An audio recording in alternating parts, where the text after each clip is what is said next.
Welcome, curious minds, to another deep dive. Today, we're plunging into something that feels pretty straightforward on the surface, but actually holds some surprising risks. We're talking about H-1B visa compliance, specifically the tricky parts around part-time work. Imagine you've landed that amazing job, or maybe your company needs to make some temporary changes, perhaps cut back hours for a bit. For H-1B holders, what seems minor, like fewer hours for a while, well, it could quietly put your whole visa status at risk. So our mission today is to pull out the really crucial bits of knowledge from our sources, articles like H-1B compliance, navigating part-time work risks, some real USCIS case examples, detailed guidelines. Basically give you, our listener, a shortcut to being informed and, protected. And it really is critical. What we've seen again and again in the research is that these seemingly small deviations from what's on your official approval, they can have really significant long-term consequences. We want to go beyond just listing rules today. We're aiming to help you understand why these regulations are so strict and why being meticulous, really careful, is just vital for your whole immigration journey. Okay, let's unpack the main problem right away. The fundamental risk is simple, but it gets missed so often. Your H-1B approval, that's on Form I-129, the petition for a non-immigrant worker, and also the labor condition application, the LCA, it specifically lists your hours as full-time, usually 40 hours a week. If you end up working fewer hours than that, you're technically violating the terms of your visa. And here's the kicker, the really important insight. This holds true even if your employer keeps paying you your full salary. Exactly. USCIS isn't primarily looking at your paycheck amount. They're looking at whether you're sticking to the specific job conditions, the hours, the location, the role that justify granting you the visa in the first place. Right. Now, what's interesting here is the timing, the difference between visa periods. Our sources are pretty clear. Part-time work, it's generally allowed, totally fine, during your STEM OPT or maybe before your H-1B actually starts. So any hours you work before that H-1B activation date, they're usually exempt from this specific rule we're talking about. But the moment that H-1B status becomes active, you must work according to the full-time terms in your petition. That's precisely where people can accidentally get into trouble thinking, well, I'm getting paid, so it must be okay. That really is the counterintuitive bit, isn't it? You think, money's coming in, I'm good. But no, it's not just about the pay. It's about fulfilling the exact documented terms. Your H-1B isn't just a general permission slip to work. It's tied very specifically to that job, those hours, that location. So, okay, beyond the immediate, like, am I compliant right now? Question. What does this mean down the road? For long-term goals, this is where things can really start to ripple outwards and cause bigger problems later on. We need to talk about how this affects future filings. Say you want to change employers, transfer your H-1B, get an extension, or, the big one, apply for a green card. USCIS, that's U.S. Citizenship and Immigration Services, they're going to look very closely at your pay stubs and your employment records, rigorously. Absolutely. And if those records show periods where you worked, say, 20 hours a week, but your approved H-1B petition says 40 hours a week, Right. well, that's a major red flag for them. It signals a potential violation of status. And that can lead to some serious headaches. Delays, definitely. Requests for more evidence, or RFEs, which slow everything down. More scrutiny on your whole case. Or even outright denial. There are even denials, yeah. And it's not just the employee who's potentially in trouble. The employer could also face penalties for non-compliance. So understanding and following these rules, it's crucial for both sides. Okay, to make this less abstract, let's look at some real examples our sources highlighted. These really bring the risks home. Imagine this scenario. A software engineer, like many people did during the pandemic, ended up working remotely from India for about 4 months. Her H-1B was active, approved for work based in the U.S. What happened next? Well, unfortunately, USCIS issued what's called a Notice of Intent to revoke a NOIR for her H-1B visa. Wow. And the key here is how they found out. Her U.S. payroll records didn't show any U.S.-based work for that 4-month period. Even though the employer kept paying her full salary, the fact that she wasn't physically present and working in the U.S. as per the petition, that was seen as a material change, a significant deviation. That really hammers home the point, doesn't it? Being paid isn't the only thing. For USCIS, the H-1B is tied to a specific job, under specific conditions, including location. Change that materially without telling them. You're changing the deal. Precisely. The location is just as material as the hours or the job duties in many cases. Okay, so that case focused on location. What about just the hours? Another situation our research flagged involves someone trying to transfer their H-1B. Pretty common move. But before applying for the transfer, this person had worked part-time maybe 20 hours a week, for about 3 months at their previous job. Why? Because the employer had some financial issues, needed to cut costs temporarily. Seems understandable, right? Understandable, perhaps, but problematic for immigration purposes, if not handled correctly. What happened? The H-1B transfer was denied. Denied, just for that. Yes. The reason USCIS gave was clear.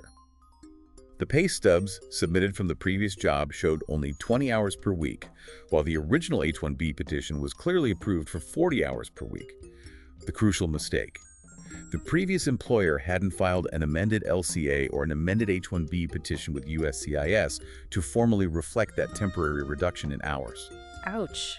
So even if it's temporary, even if it's the employer's decision due to hardship, if you don't file that formal amendment, it can basically invalidate your status in the eyes of USCIS when they review it later. That's the risk, yes. Yeah. It really highlights why being proactive and documenting everything correctly, including filing amendments when needed, is so incredibly important. You can't just assume temporary changes are okay. Okay, so this is probably making some listeners a bit nervous. What can you actually do? How do you protect your status? Let's move from the risks to the solutions, the practical steps. Right, let's get into the what-to-dos. Based on our sources, there are 3 main protective measures. First, and this is huge, documentation. Keep everything. Pay stubs, emails, letters, work logs. We'll get into the specifics of what to keep in a moment because it matters. Think of it as building your evidence file. Second, maintain transparency, especially if your hours were reduced because the employer faced difficulties. Make sure there's official communication about this.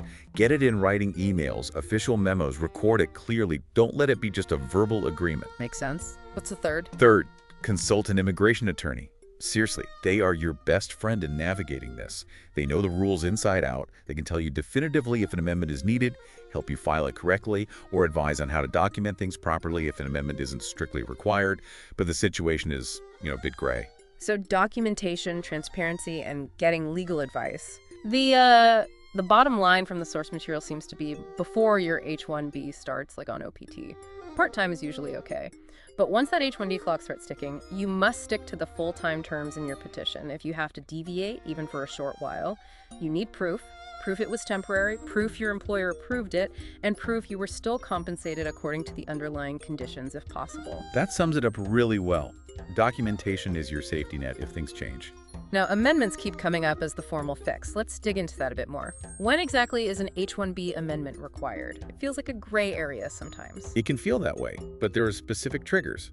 USCIS requires an amendment when there's a material change in your employment. Material change. Okay, what counts? Well, the big ones are a significant change in hours, like going from full-time to part-time, or actually even part-time back to full-time if the original approval was for part-time.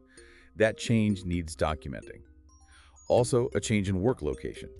Moving to a new city, or even starting to work remotely full-time from home if your petition specified an office location, especially if that home location is in a different metropolitan statistical area or requires a new LCA wage determination. Yeah. And definitely working from outside the U.S., like the India example. Right. And of course, a significant change in your job duties, or if the company structure changes, like through a merger or acquisition where your employer entity changes. These all generally require an amendment. Okay, so if one of those happens, what paperwork are we talking about for the amendment? Is it starting all over again? Not quite starting from scratch, but it does involve key documents. You absolutely need a new labor condition application, the LCA, filed with the Department of Labor. This new LCA must reflect the updated information, the correct hours, the new location, whatever the change is. Then, you file an amended Form I-129 petition with USCIS. It's crucial to include a detailed cover letter, usually from the employer's immigration lawyer, explaining why the amendment is being filed, what's the reason for the change, employer hardship, new role, relocation. And while maybe not strictly mandatory on the form, it's highly recommended to include supporting evidence like recent pay stubs showing the current situation, maybe work logs if hours are complex. It helps build a stronger case. Got it. So the process is new LCA first, then the amended I-129 petition with USCIS, explaining everything clearly. Correct. And especially for situations like remote work or temporary non-working periods, keeping proof of continued payment, even if less work or no work was done for a short time, can be helpful to show the employment relationship continued. Since we keep coming back to documentation, let's really nail down that paper trail. What specific things should people be saving, and why is each piece important? Our sources were very clear on this. Absolutely critical. Think of this as your personal compliance file. First, pay stubs. Yeah. Not just recent ones, but ideally for your entire H-1B period with that employer. Why? They show consistent employment and pay, even if hours dipped temporarily, demonstrating the employer intended to keep you on. Okay, pay stubs. What else? Work logs or hours trackers. If your hours fluctuate or if you ever worked less than full-time, having your own record of hours actually worked could be invaluable if USCIS questions it. It provides concrete proof. Good one. Third, employer emails or official letters. Anything in writing that documents why hours were reduced or approves remote work or explains any temporary changes. This provides context and proof of the employer's awareness and agreement. Verbal agreements are risky. Right, get it in writing. Fourth, if relevant, things like 221G letters from a consulate or other consulate documents. If you are stuck outside the U.S. due to visa processing delays or travel bans, these prove why you weren't working in the U.S. for a period, showing it wasn't just abandoning the job. Fifth, basic but essential. Your stamped visa and your I-94 arrival departure record. These confirm your entry dates and authorized period of stay. And finally, if you did consult an immigration attorney about any of these issues, keeping copies of legal memos or written advice they provided can further strengthen your case if USCIS later asks for clarification. It shows you sought expert guidance.